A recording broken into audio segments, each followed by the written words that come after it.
মুসলিম স্থাপত্যের এক প্রাচীন সমাধি, যার নিচে কয়েকশো বছর ধরে চিরঘুমে আছেন এক ভিনদেশী খ্রিস্টান, নাম কলম্বো সাহিব। ঠিক তার সামনেই শায়িত জোসেফ প্যাজেট। বাংলার মাটির সাথে কোনো সম্পর্ক না থাকা সত্ত্বেও এই ভিনদেশীরা কেন চিরতরের জন্য এখানেই রয়ে গেলেন? কি ছিল তাদের আসল পরিচয়? আর কোন রহস্যের টানে ৭ সমুদ্র পেরিয়ে এসে এই মাটিকে শেষ ঠিকানা করতে হলো? চলুন উত্তর খুঁজে বের করি। পুরান ঢাকার ওয়ারীতে অবস্থিত খ্রিস্টান সমাধিক্ষেত্র।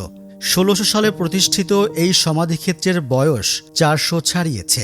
আমি সন্তর্পে হেঁটে চলেছি কলম্বো সাহিবের সমাধির দিকে। ওই দূরে যে উঁচু গম্বুজটি দেখা যাচ্ছে, ওটাই কলম্বো সাহিবের কবর। এর আগেও একবার এখানে এসেছি, তখন এটির অবস্থা অত্যন্ত নাজুক ছিল। ১.৫ বছর হলো সংস্কার করা হয়েছে। চতুষ্কোণ এই অবকাঠামোর পরতে পরতে মুঘল স্থাপত্যের নিখুঁত কারুকাজ। সমাধিটির চারদিকের প্রতিটি দেয়ালে রয়েছে ৪টি করে খিলান পথ, যা এক প্রাচীন প্রবেশদ্বারের রহস্য বয়ে বেড়াচ্ছে। নকশা কাটা স্তম্ভগুলোর দিকে তাকালেই চোখ আটকে যায়। পুরো সমাধিক্ষেত্রটি ৩টি ভিন্ন ভিন্ন সমাধির সমন্বয়ে তৈরি। যখন সমাধিটি নির্মাণ করা হয়েছিল, তখনকার কাঠামোর সাথে বর্তমান কাঠামোর অনেক পার্থক্য রয়েছে, কারণ বিভিন্ন সময়ে এটির ক্ষতি সাধিত হয়েছিল। মুঘল স্থাপত্যের আরেকটি অনন্য বৈশিষ্ট্য লুকিয়ে আছে এর ঠিক ওপরের অংশে, যেখানে সমাধিটির শীর্ষে শোভা পাচ্ছে গম্বুজ আচ্ছাদিত একটি দৃষ্টিনন্দন ৮কোণা বুরুজ। আর এর প্রাচীন দেয়ালে ছড়িয়ে ছিটিয়ে রয়েছে বেশ কিছু শিলালিপি, যা মলিন হয়ে এলেও এখনও বুকে ধরে রেখেছে ৪০০ বছরের পুরনো ইতিহাসের অতলান্তিক কিছু গল্প।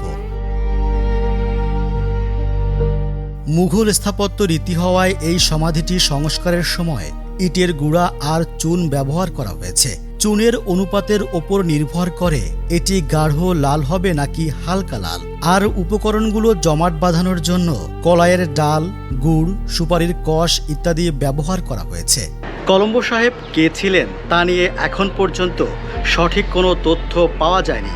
তবে ইতিহাসবিদরা বলছেন কলম্বো সাহেব ছিলেন ইস্ট ইন্ডিয়া কোম্পানির বড় কর্তা, যিনি ইউরোপ থেকে এসেছিলেন।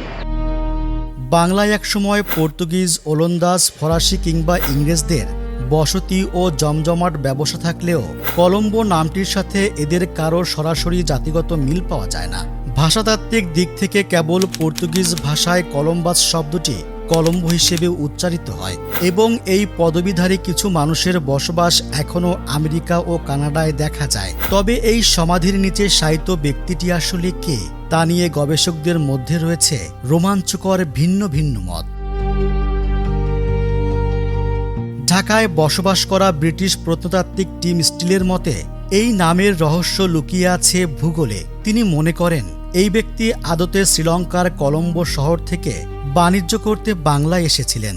এখানে এসে তিনি বিপুল ধনসম্পদের মালিক হন এবং দূর দ্বীপদেশ থেকে আসার কারণে স্থানীয় মানুষের কাছে পরিচিতি পান কলম্বো সাহিব নামে। অন্যদিকে ব্রিটিশ ঐতিহাসিক ডক্টর রোজি লুয়েল জোন্স একটু ভিন্ন কোণ থেকে আলো ফেলেছেন। তার ধারণা কলম্বো সাহিব সম্ভবত ওলন্দাজ বা ডাচ ইস্ট ইন্ডিয়া কোম্পানির হয়ে শ্রীলঙ্কা থেকে ঢাকায় এসেছিলেন তাদের বাণিজ্যিক স্বার্থ দেখভাল করতে। আর ইউরোপীয় হয়েও তার সমাধি কেন মুঘল রীতিতে তৈরি, তার ব্যাখ্যাও মেলে সুরাটের প্রাচীন কবরস্থানগুলোতে। সে যুগে স্থানীয়দের কাছে আভিজাত্য প্রদর্শন ও সম্মান পাওয়ার প্রধান উপায় ছিল মুঘলদের অনুকরণ করা। তবে এই রহস্যের জট আরও ঘনীভূত হয়েছে সম্প্রতি। British Association for Cemeteries in South Asia এক নতুন ও চাঞ্চল্যকর দাবি তুলেছে। তাদের মতে এই সমাধির বাসিন্দা আসলে অন্য কেউ নন, বরং ব্রিটিশ ইস্ট ইন্ডিয়া কোম্পানির ফ্যাক্টরি চিফ ক্লেয়ারেম বল্ট। তাদের গবেষণা বলছে এই ক্লেয়ারেম বল্ট নামটি এদেশীয় লোকমুখে যুগের পর যুগ ধরে উচ্চারিত হতে হতে একসময় কলম্বোতে রূপ নেয়। নথিপত্র অনুযায়ী কলম্বো সাহিবের মৃত্যুসাল ধরা হয় 1724, কিন্তু ক্লেয়ারেম বল্ট মারা যান 1755 সালে। মৃত্যুর নিখুঁত সাল নিয়ে গবেষকদের মাঝে যতই মতভেদ থাক না কেন, একটি বিষয়ে সবাই সম্পূর্ণ একমত: 1787 সালের আগেই এই রহস্যময় ব্যক্তি শেষ নিঃশ্বাস ত্যাগ করেছিলেন। কারণ ইউরোপীয় চিত্রশিল্পী জোহান জোফানি ওই সালেই তেল রঙে নাগাপন ঘাট নামে একটি চিত্রকর্ম এঁকেছিলেন। সেই চিত্রকর্মে দেখা যায় ছোট্ট একটি নদীর পাড়ে দুর্গের মতো দেখতে একটি স্থাপনা। ওই স্থাপনাটি হল কলম্বো সাহিবের সমাধি। 4 শতাব্দীর ইতিহাস আর নানামুখী বিতর্কের বেড়াজালে ঘেরা এই কলম্বো সাহিবের সমাধি আজও পুরান ঢাকার বুকে এক গভীর রহস্য। ইতিহাসের পাতা ঘেঁটে তার নিখুঁত পরিচয় হয়তো পুরোপুরি জানা যায় না, তবে মুঘল স্থাপত্যের এই প্রাচীন স্মারকটি আজও নিভৃতে জানান দিয়ে যায় ঢাকার এক হারিয়ে যাওয়া সমৃদ্ধ অধ্যায়ের গল্প। কলম্বো সাহিবের সমাধির ঠিক পাশেই জোসেফ প্যাজেটের সমাধি। তিনি 1724 সালের 26 মার্চ মারা যান। এই খ্রিস্টান কবরস্থানের সবথেকে পুরনো সমাধি এটি। কলকাতার মন্ত্রী ছিলেন প্যাজেট। মাত্র 26 বছর বয়সে মৃত্যু হয় তার। নামফলকে এই তথ্যটাই দেয়া আছে। তবে কলকাতার এই প্রভাবশালী মন্ত্রীকে কেন শেষমেশ ঢাকার এই নিভৃত মাটিতে সমাহিত করা হলো, সেই প্রশ্নের উত্তর আজও ইতিহাসের এক অমীমাংসিত রহস্য হয়েই রয়ে গেছে।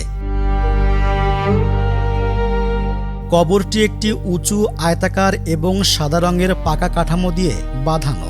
এর পাশের দেয়ালে মুঘল বা ইসলামিক স্থাপত্য শৈলীর আদলে কয়েকটি সুন্দর খিলানাকৃতির প্যানেল বা নকশা রয়েছে।